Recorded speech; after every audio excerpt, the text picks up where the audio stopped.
Hello guys, welcome again.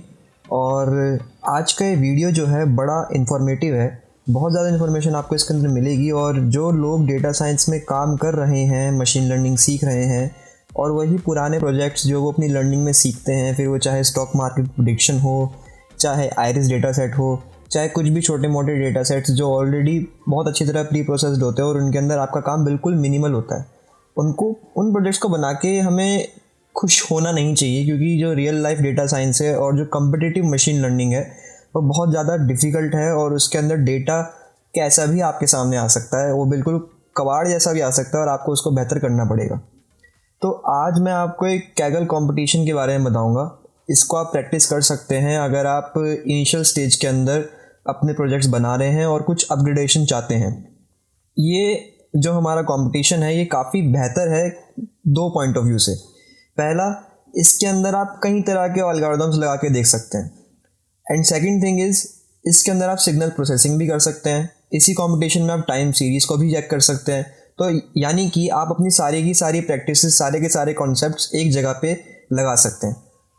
और एक और बड़ा पॉइंट जो इस कंपटीशन का है वो ये है कि इस कंपटीशन में आप प्रेडिक्ट करेंगे कि वोल्केनो का इरप्शन कब होने वाला है। और कैगल के ऊपर ये कंपटीशन पहली बार ही आया है इस तरह से।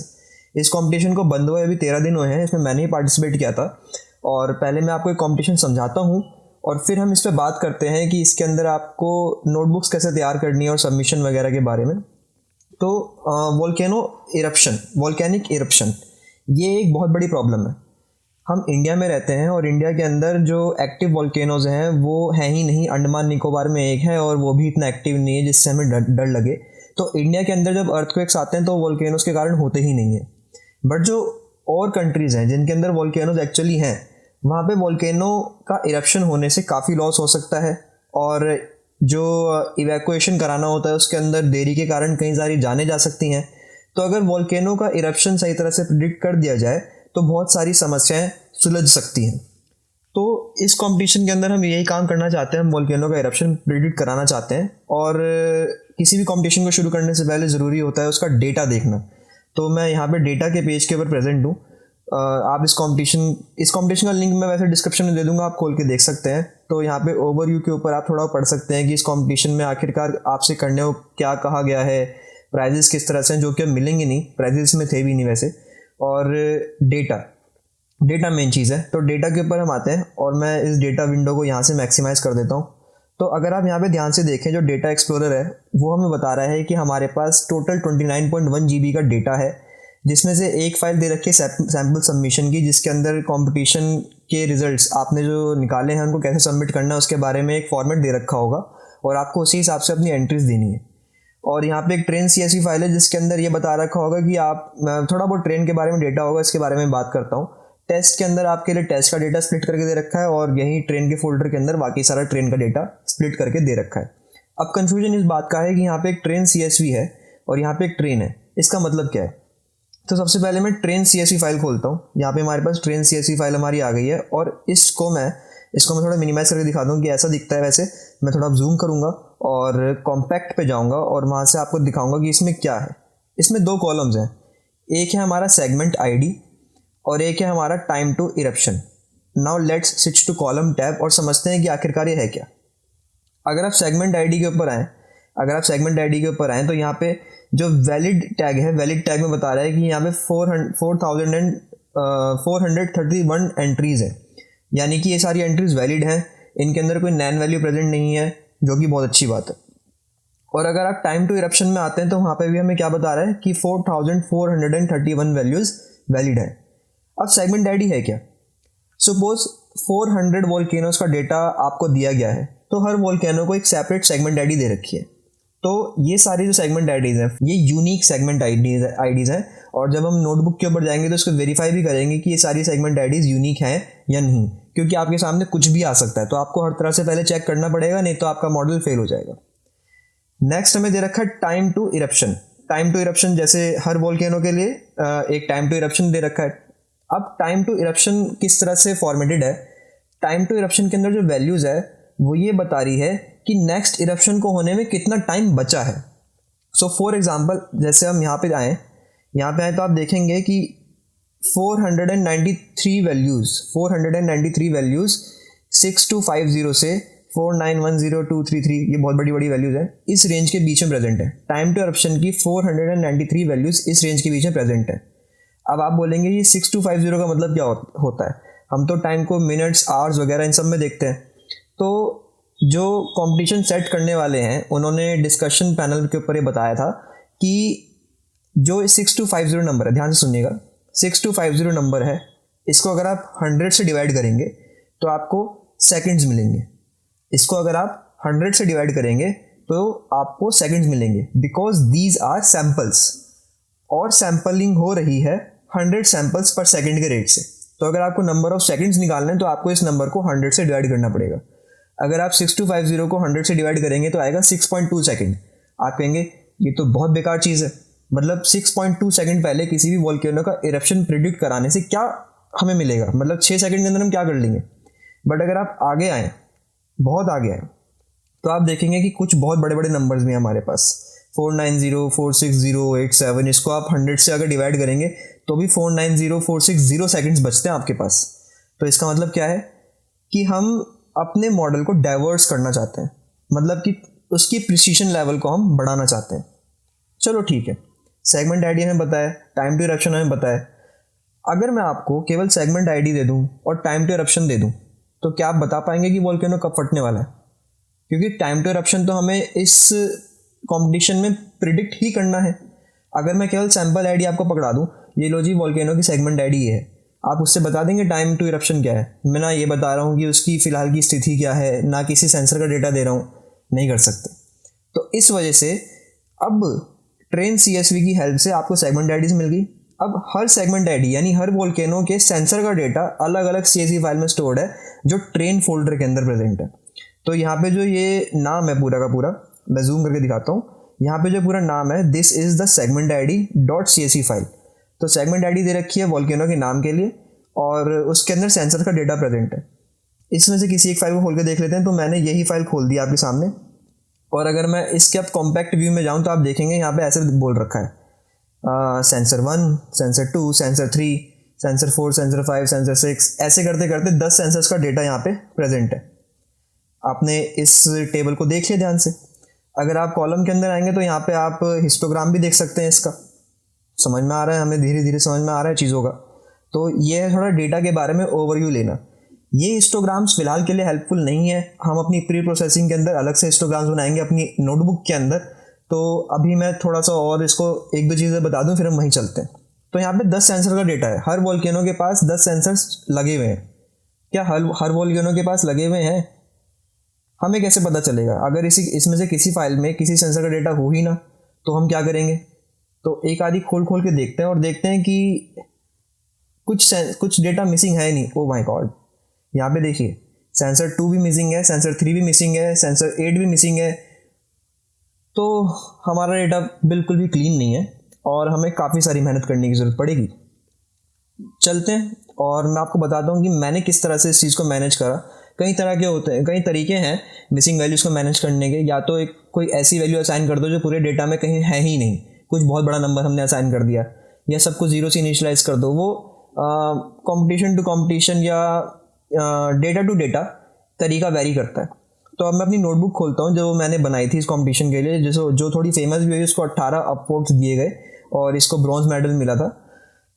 इसको 1040 व्यूज़ आए हैं अभी तक, क्योंकि मैंने काफ़ी टाइम से इसको अपडेट नहीं करा है। तो शायद ये क्या कहते हैं उसको, जो नोटबुक अपलोडिंग पेज है वहाँ पे थोड़ी नीचे चली गई, इस वजह से इसको कोई ज़्यादा देख नहीं रहा है।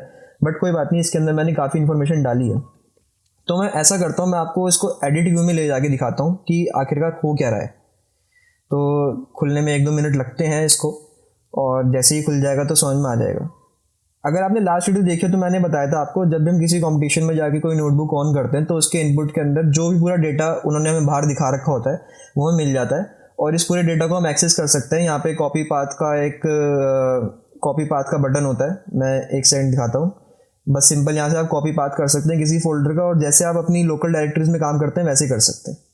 तो फर्स्ट ऑफ ऑल यहाँ पे थोड़ा सा इंट्रोडक्शन दे रखा है मैंने कि वोल्केनो इरप्शन है क्या, और अर्थक्वेक्स किस तरह से आते हैं, वगैरह वगैरह वगैरह। अच्छा, एक और चीज़, जो सेंसर्स हैं ना हमारे पास, जो 10 सेंसर्स हैं, दीज आर सीज्मोग्राम्स, सीज्मिक सेंसर्स का यूज़ होता है और ये वाइब्रेशंस को मेजर करते हैं कि वाइब्रेशंस किस तरह से हो रही हैं। तो थोड़ा बहुत तो आइडिया आप ऐसे ही बैठे बैठे भी लगा सकते हैं कि अगर सेंसर की रीडिंग ज़्यादा फ्लक्चुएट हो रही है तो वाइब्रेशंस ज़्यादा हो रही हैं, तो this is a minor earthquake. और अर्थक्वेक्स तेज़ होते जाते हैं जब वोल्केनो पास आता है अपने फटने के टाइम के। तो जैसे ही वोल्केनो फटता है तब एक अर्थक्वेक आता ही आता है उस जगह पे, बहुत हाई लेवल की वाइब्रेशंस होती हैं। तो वाइब्रेशंस के मैग्नीट्यूड से हमें पता लगा सकते हैं कि वोल्केनो कितना ज़्यादा एक्टिव हो चुका है और कब भी फट सकता है। तो ठीक है, यहाँ से सबसे पहले बहुत सिंपल सी चीज़ें हैं। मैंने एक ओएस मॉड्यूल इंपोर्ट करा, नंपाई इंपोर्ट करा, पैंडास इंपोर्ट करा, तो इनके बारे में आपको सोचने की ज़रूरत नहीं है। और TQDM प्रोग्रेस बार के लिए नीचे एक जगह पे जरूरत पड़ेगी, हम प्री प्रोसेसिंग करेंगे क्योंकि वहाँ पे आधा घंटा तक लग जाता है फीचर्स को प्री प्रोसेस करने में पाइपलाइन के थ्रू। तो वहाँ पे हमें थोड़ा पेशेंस रखना पड़ता है, तो TQDM हमें वो पेशेंस रखने में थोड़ी मदद करता है। तो मैं एक एक करके ये वाले सेल्स रन करना स्टार्ट करता हूँ। तो सबसे पहले हमने ये वाला सेल रन करा और फिर अब ये वाला सेल रन करेंगे। तो इसके अंदर आप देखें तो मैंने क्या करा है, जो ट्रेन CSV फाइल थी जो बाहर थी हमारे पास, ये वाली फाइल, इस फाइल को मैंने इंपोर्ट कराया और इस फाइल का हेड, इस फाइल को डिस्क्राइब कर दिया, इसका इन्फो, इसके डेटा टाइप्स और इसका काउंट सब मैंने प्रिंट कराया। तो हमारे लिए जो मेन चीज़ है वो ये है डेटा टाइप्स, कि इस फाइल के डेटा टाइप्स किस तरह के हैं। तो सेगमेंट आईडी को अगर आप देखें तो ये एक int 64 है और टाइम टू इरप्शन भी हमारा int 64 है। इंटीजर्स int 64 एक स्पेस ज़्यादा ले सकता है, अगर हमें स्पेस कम करने की ज़रूरत पड़ी तो शायद हम इसको int 32 में कास्ट करें, फिलहाल के लिए हम इसको इग्नोर कर सकते हैं। और जो हमारे पास काउंट है सेगमेंट आईडी के अंदर 4431 वैल्यूज़ हैं और टाइम टू इरप्शन के अंदर भी 4431 वैल्यूज़ हैं, जो कि बिल्कुल सही है, हमने बाहर भी यही देखा था। ओके, अब नेक्स्ट है हमारे पास कि हम चेक करना चाह रहे हैं कि हमारे पास ट्रेनिंग फोल्डर के अंदर जो सारी फाइल्स हैं उनके अंदर 4431 सेंसर्स का डेटा है या नहीं, यानी कि उन फाइल्स का नंबर 4431 है या नहीं। तो अगर मैं इस वाले सेल को रन करूं तो मुझे दिखा रहा है कि जो लिस्टिंग ट्रेनिंग सेंसर के अंदर मैंने os.listdir करा इसी फोल्डर को, तो सारी की सारी फाइल्स का नाम एक लिस्ट के थ्रू आ जाएगा। और उस लिस्ट की जब मैंने शेप चेक करी 0 एट्रीब्यूट डाल के तो 4431 आया, जो बिल्कुल सही है। यानी कि मेरे पास ट्रेन CSV के अंदर जितनी सेगमेंट आईडीज गिवन है उतनी सेगमेंट आईडीज का डेटा मेरे पास ट्रेन फोल्डर के अंदर भी प्रेजेंट है। अब इस सेल के अंदर कुछ नहीं कर रहे हैं हम, इस सेल के अंदर मैं चेक कर रहा हूँ कि कोई सेगमेंट आईडी डिफरेंट तो नहीं है। ये तो चेक हो गया कि 4431 सेगमेंट आईडीज जो हैं वो training.csv के अंदर हैं और 4431 सेगमेंट आईडीज जो हैं वो ट्रेनिंग वाले फोल्डर के अंदर हैं। पर ये तो चेक करना बाकी है ना कि ये सारी सेगमेंट आईडीज एक दूसरे से अलग तो नहीं है। अगर एक आधी भी अलग होगी तो हमारा प्रोसेस के अंदर हमें काफ़ी कुछ झेलना पड़ सकता है। तो मैंने क्या करा, जो listdir वाली मेरी पास ये लिस्ट आई है, ये जो लिस्टिंग ट्रेनिंग सेंसर की जो लिस्ट आई है, इसको अगर मैं आपके सामने प्रिंट करूं, एक मैं इसको प्रिंट भी करा के देख देता हूं आपके सामने। प्रिंट लिस्टिंग टैब दबाते ही मेरे पास इंफॉर्मेशन आ जाएगी, पूरी आ गई। और इसको मैं अगर प्रिंट करूं तो अगर आप ध्यान से देखें तो यहाँ पे क्या हो रहा है, हमारे पास ऐसे प्रेजेंट हैं सारी files, segment ID dot CSV, segment ID dot CSV, इस तरह से प्रेजेंट है। अगर मुझे कंपैरिजन करना है अपने ट्रेन डॉट CSV में तो वहाँ पे मेरे को ये CSV वाला जो ये लास्ट में लगा हुआ है ना, इन सब नामों के, ये हटाना पड़ेगा। तो डॉट CSV को मेरे को क्या कहते हैं उसको ट्रंकेट करना है, स्ट्रिंग ट्रंकेशन करनी है। तो चलते हैं यहाँ पे। तो मैंने एक फंक्शन बना दिया, removing CSV from ARR will be a string, और ARR में से ARR को स्लाइस कर दो from 0 to length of ARR -4। अगर आप डॉट CSV की लेंथ देखें तो कितने कैरेक्टर्स हैं, 1 2 3 4, dot for 1 1 for C 1 for S and 1 for V, तो 4 कैरेक्टर्स। तो 4 कैरेक्टर्स को मेरे को पीछे से काटना है, तो 0 से लेंथ ARR -4। अब इसी फंक्शन को मैं क्या कर सकता हूँ, मैप कर सकता हूँ। तो मैंने एक मैप फंक्शन का इस्तेमाल करा यहाँ पे। तो map removing CSV function to listing training sensors list, map removing CSV function to listing training sensors list, और इसको मैंने लिस्ट में कन्वर्ट कर दिया। अब फिर मैंने सिंपल कुछ नहीं करना है कि इसको बस कंपेयर कर लेना है। If listing training sensors dot sort, इसको एक सही ऑर्डर में मैंने सॉर्ट कर दिया, असेंडिंग ऑर्डर में, और वही मैंने train data items dot segment ID, यानी कि जो मेरे पास ट्रेन डॉट CSV है उसको मैंने ट्रेन डेटा आइटम्स नाम का एक डेटा फ्रेम ऑब्जेक्ट बना रखा है। उससे मैंने सेगमेंट आईडी को एक्सेस करा और उसको मैंने दोबारा सॉर्ट कर दिया। इनको जब मैंने कंपेयर करा तो अगर इन दोनों के अंदर सेम वैल्यूज़ हैं और सेम पोजीशन के ऊपर है तो yes we have data for all the segment IDs. इसको मैंने प्रिंट करा तो मेरे पास आया yes we have data for all the training segment IDs. तो यहाँ पे हमने वेरीफाई कर दिया कि हमारे पास 4431 ट्रेनिंग सेगमेंट आईडीज हैं और सब की सब इक्वल है, कोई भी चेंज नहीं है। एक्सीलेंट। अब फिर मैंने चेक करा कि नंबर ऑफ यूनिक कितनी है। ऐसा भी हो सकता है ना कि कोई सेगमेंट आईडी 2 बार प्रेजेंट हो गई हो गलती से, तो वो भी चेक करना ज़रूरी है। सो सेगमेंट आईडी इज 4431 और जब मैंने नंबर ऑफ यूनिक निकाला तो आया जब मैंने टाइम टू इरप्शन का नंबर ऑफ यूनिक निकाला तो आया 4430। मैं चाहूँगा कि आप फोकस करें सेगमेंट आईडी पे। Number of unique segment IDs are 4431, यानी कि 4431 डिफरेंट वोल्केनोज हैं। इसके बहुत कम चांसेस हैं कि किन्हीं भी 2 वोल्केनोज का टाइम टू इरप्शन इक्वल आया हो। चांसेस कम है बट ऐसा हो सकता है, यानी कि 1 in 1000 टाइम तो ऐसा हो सकता है। तो वही यहाँ पे हुआ है 4431 डिफरेंट वोल्केनोज के लिए। 4431 डिफरेंट टाइम टू इरप्शन नहीं है। कोई 2 वोल्केनो ऐसे हैं जो सेम टाइम टू इरप्शन को शेयर कर रहे हैं, मतलब कि अगर ये वोल्केनो 6 सेकंड में फटने वाला है तो दूसरा भी 6 सेकंड में फटने वाला है। उस केस के अंदर हमारे पास एक यूनिक वैल्यू कम होगी ना, तो इस वजह से 4430 टाइम टू इरप्शन आया। इसके बारे में भी चिंता हमें करने की कोई ज़रूरत नहीं है। अब नेक्स्ट हम जब उसमें आएंगे तो हमारे पास ये हेक्स बिन प्लॉट है। हेक्स बिन प्लॉट से बेसिकली हम चेक कर रहे हैं कि स्कैटरिंग किस तरह की है। तो मैंने ये लिया हेक्स बिन प्लॉट बनाने के लिए train data items dot plot dot hex bin. X में मैं डाल रहा हूँ सेगमेंट आईडीज, जो हमारी एक्स एक्सिस है उसमें सेगमेंट आईडी कॉलम, वाई में हमारा टाइम टू इरप्शन कॉलम और ग्रिड साइज वगैरह ये आप अपने हिसाब से डाल सकते हैं। प्लॉट डॉट शो करने पे मेरे को ऐसा कुछ ग्राफ मिलता है। क्या इस ग्राफ में कोई पैटर्न है? नहीं है, यानी कि सेगमेंट आईडीज के ऊपर कोई भी डिपेंडेंसी नहीं है टाइम टू इरप्शन की।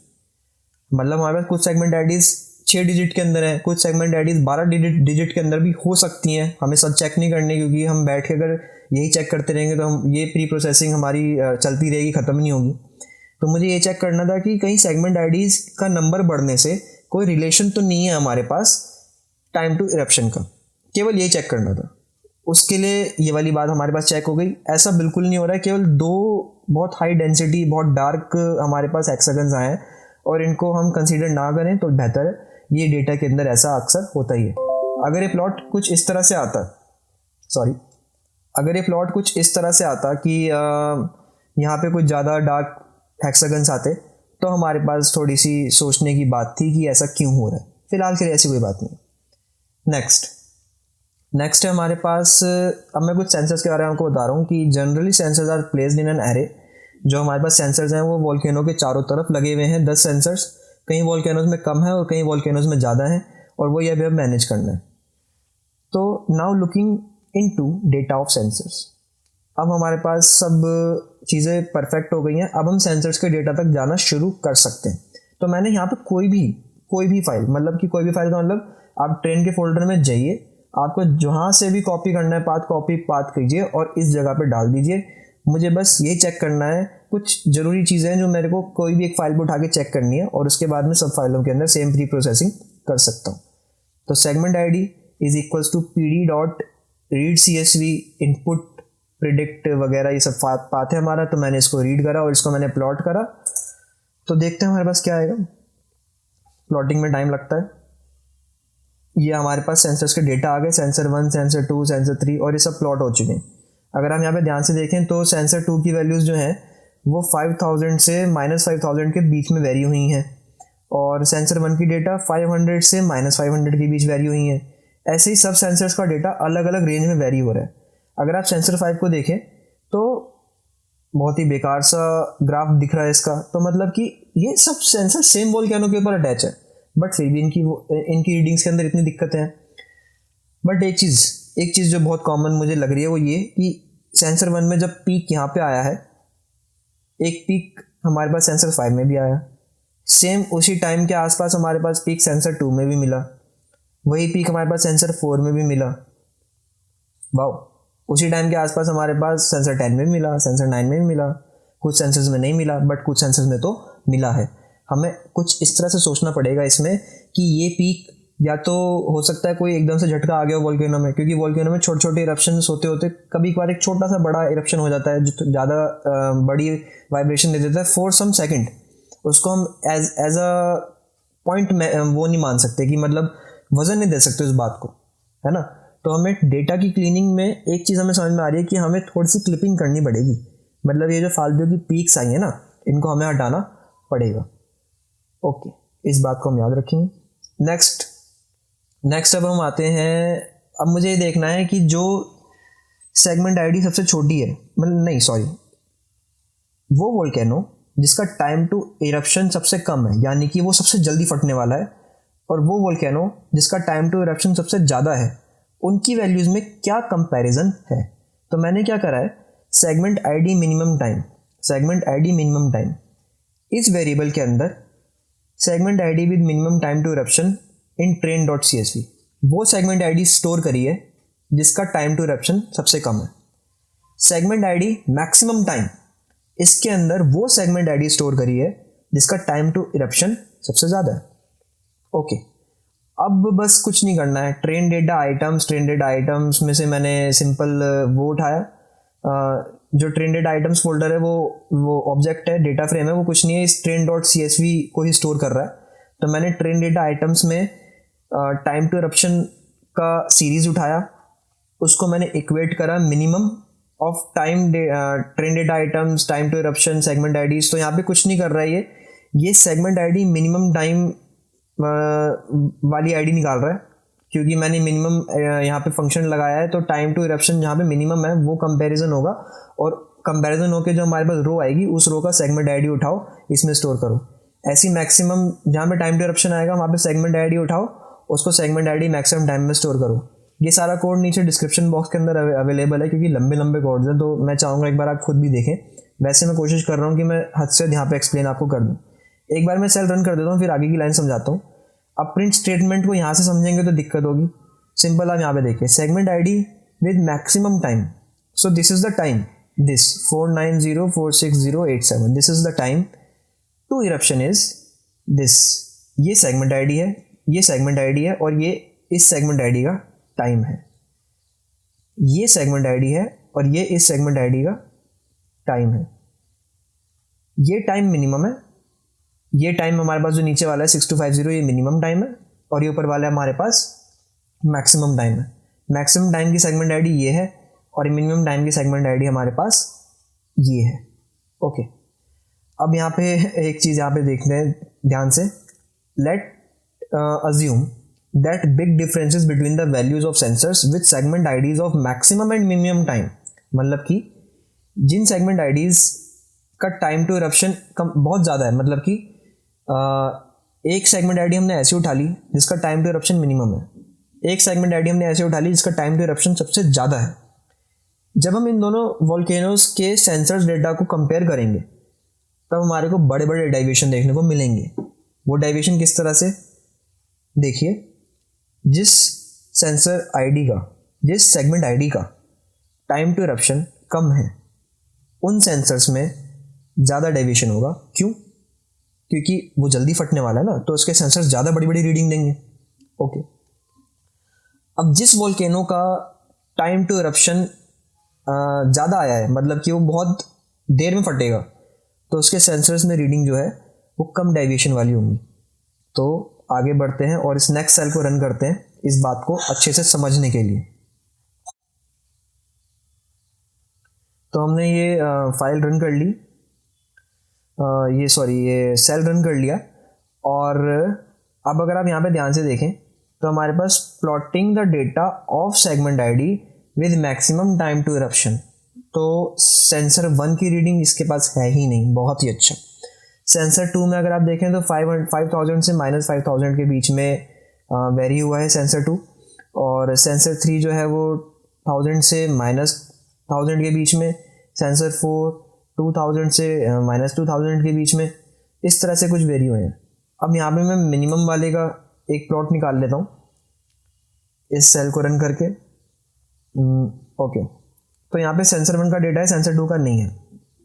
मैं यहाँ पे कुछ ये चीज़ें कंपेयर करने जा रहा हूँ जो कॉमन है आपस में। जैसे सेंसर 4 का डेटा दोनों के दोनों वोल्केनोज के पास है, तो यहाँ पे सेंसर 4 2000 से -2000 था मैक्सिमम वाले में।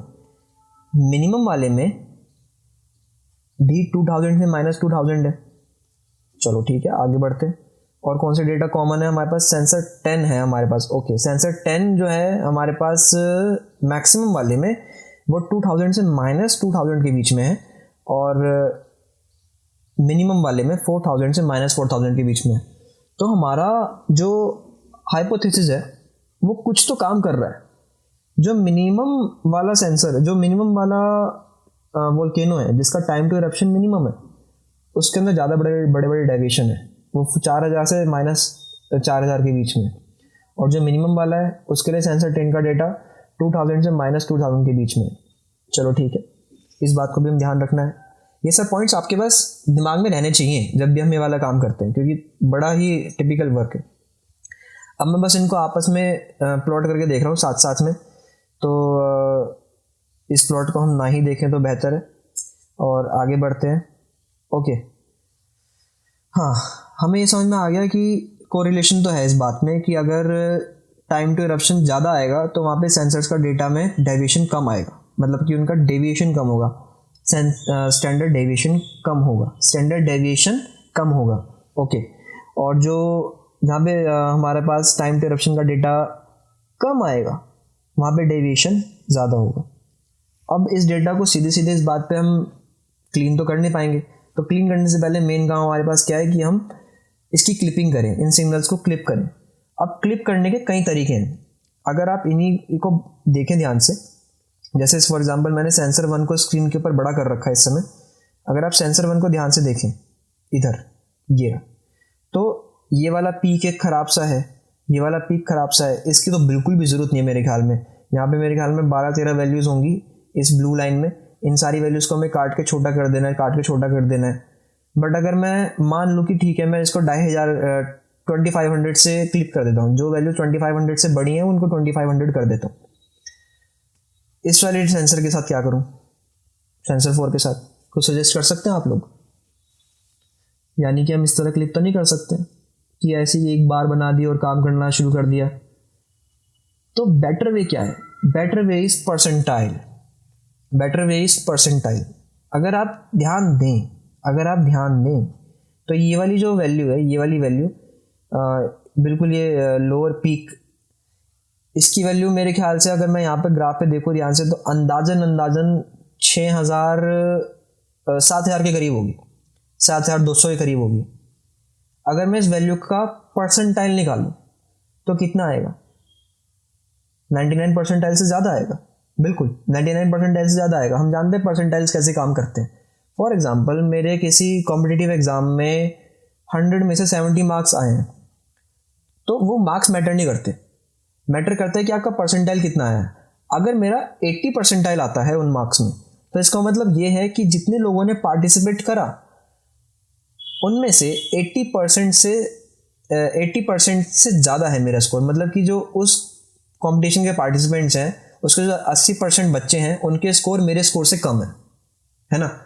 जो 80% बच्चे हैं उनके स्कोर मेरे स्कोर से कम है।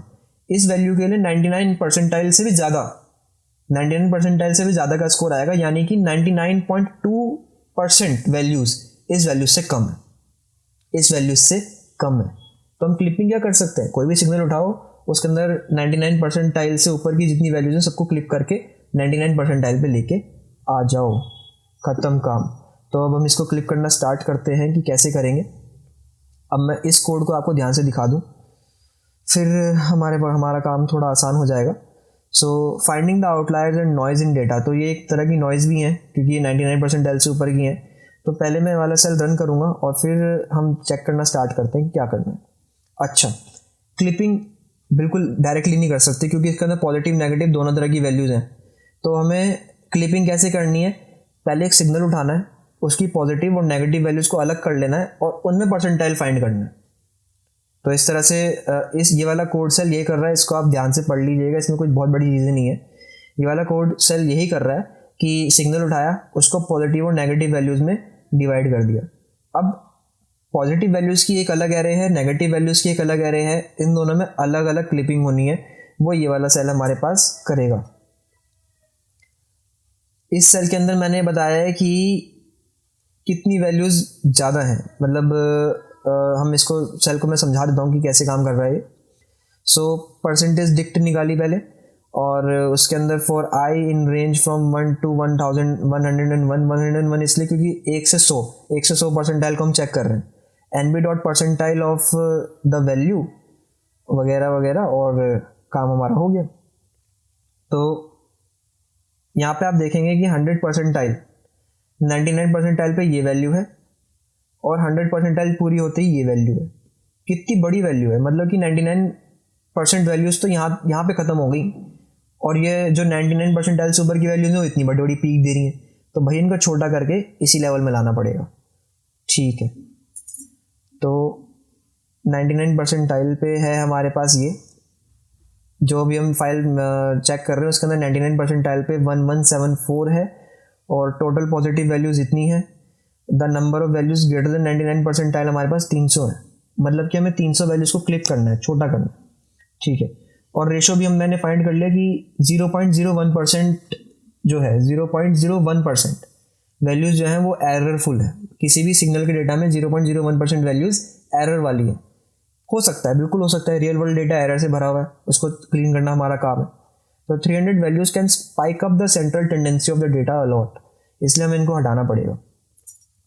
तो इनको मैंने जब और आगे एनालाइज करा, तो यहाँ पे मैं क्या कर रहा हूँ, displaying differences between successive percentile values. तो सिग्नल के डेटा में 80 परसेंटाइल पे जो वैल्यू है और 79 परसेंटाइल पे जो वैल्यू, उनके बीच का डिफरेंस है 10। ये डिफरेंस आप देख रहे होंगे धीरे धीरे करके बढ़ रहा है। यहाँ पे मुझे थोड़ी टेंशन होने लग गई कि 97 से 96 के बीच में 84 का डिफरेंस आया है, और जस्ट 96 से 95 के बीच में 46 का था, डबल हो गया सीधे। 98 से 97 के बीच में 109 का आया, 99 से 98 के बीच में 221 का आया, और 100 से 99 के बीच में 4206 का। Oh my God! तो हमारे सारे हाइपोथेसिस बिल्कुल सही बैठ रहे हैं, हमें ये वाला डेटा हटाना ही पड़ेगा। So let's write a logic to clip these values. तो ये क्लिप फंक्शन है हमारे पास। तो यहाँ पे मैं एक सिग्नल, एक एरे दूंगा, और आफ्टर जो हमारे पास एट्रीब्यूट है इस फंक्शन का, उसके अंदर मैंने 99 बाय डिफ़ॉल्ट डाल रखा है। आप चाहें तो उसको 98 भी कर सकते हैं, उसको 99.2 समथिंग भी कर सकते हैं, कि इसके ऊपर की वैल्यूज़ को ही काटो। Okay, so upper bound is np dot percentile array for array greater than 0 after, मतलब कि एरे की सारी पॉजिटिव वैल्यूज उठाओ और उसके 99 परसेंटाइल के ऊपर की वैल्यूज़ को काट दो। एरे की सारी नीचे की वैल्यूज उठाओ, उनको पहले पॉजिटिव कर लो, क्योंकि जो परसेंटाइल निकलती है वो पॉजिटिव नंबर्स के ऊपर की तरफ निकलती है, और नेगेटिव नंबर्स की तरफ में नीचे की तरफ निकलेगी। ओके, सो यहाँ पे हमने क्लिपिंग कर दी, और जो क्लिप्ड एरे है, जो हमारे पास nb डॉट क्लिप वाला फंक्शन है, वो एरे को क्लिप कर देगा। Clip the array in between these numbers, यानी कि जो एरे का मिनिमम है वो है लोअर बाउंड रहना चाहिए, मतलब कि इस नंबर से, जो लोअर बाउंड हमने निकाला है परसेंटाइल नंबर से, इसके नीचे की जितनी वैल्यूज़ हैं उनको इसी लेवल पे ले आओ, और जो मैक्स वाली वैल्यूज़ उनको जो अपर बाउंड, जो ऊपर की वैल्यूज़ हैं उनको अपर बाउंड के अंदर रखो। तो हमने एरे को एक रेंज दे दी कि जो वैल्यूज़ हैं वो लोअर बाउंड से अपर बाउंड के बीच में ही रहनी चाहिए। तो इस फंक्शन को बस हमने रन ही करना है, इसका कुछ प्रिंट नहीं आने वाला। तो एक विजुअलाइजेशन हम करके देख लेते हैं। मैंने यहाँ पे उसी फाइल के सब सेंसर्स लिए और उसको विजुलाइज करने की कोशिश कर रहा हूँ। ये सेल कोड जैसे ही रन होगा आपको दिखेगा कि कितना इफेक्ट डला हमारे पास। ये देखिए ध्यान से, सेंसर 1, अगर मैं सेंसर 1 को दिखाऊं तो सेंसर 1 में पहले बड़े बड़े स्पाइक्स थे, बाद में वो कट गए, अच्छा लग रहा है अब देखने में। सेंसर 2 हमारे पास था ही। सेंसर 3 में कुछ स्पाइक्स थे, यहाँ पे भी स्पाइक्स थे, ये वाला स्पाइक बहुत गंदा था तो वो भी हमारे पास कट के आ गया। बेसिकली ये जो लाइन है ना, ये वाली लाइन जिसके अंदर ज़्यादा फ्लक्चुएशंस हो रही हैं और ये एक क्या कहते हैं उसको, एक रेंज में हो रही हैं, तो ये हमारे पास वो वेरिएशन है जिसके अंदर एक्चुअली डेटा है। ये तो स्पाइक्स है, आ ही जाती हैं। सेंसर 4 में यहाँ पे कटिंग है, यहाँ पे कटिंग है, यहाँ पे है, यहाँ पे है, सबको हमें काटना था। तो इस तरह से आप अगर इसको देखेंगे पूरे को तो हमारे पास डेटा क्लीन हो गया आ गया। सेंसर 10 में कितना अच्छा काम हुआ है। ये एक स्पाइक था, ये एक स्पाइक था, ये एक स्पाइक था, फालतू का स्पाइक, तो इसको हमें हटाना ज़रूरी था। हमने इन सबको काट के एक रेंज दे दी। अगर आप देखें ध्यान से तो जो रेंज आए हैं वो भी अलग अलग तरह से आए हैं, क्योंकि परसेंटाइल फंक्शन जनरलाइज फंक्शन नहीं है। ऐसा नहीं है कि एक सेंसर का डेटा से जो हमारे को इन्फॉर्मेशन आई वो किसी और को इफेक्ट करेगी, नहीं, सभी एरेज के लिए अलग तरह की क्लिपिंग होगी। अब यहाँ पे डेटा सेट डेवलपमेंट फंक्शन जो है, यहाँ से आगे की बात मैं एक नेक्स्ट वीडियो में करता हूँ, क्योंकि ऑलरेडी ये वीडियो बहुत लंबा हो गया है। सो पार्ट 2 का वेट कीजिए और थैंक यू फॉर वॉचिंग।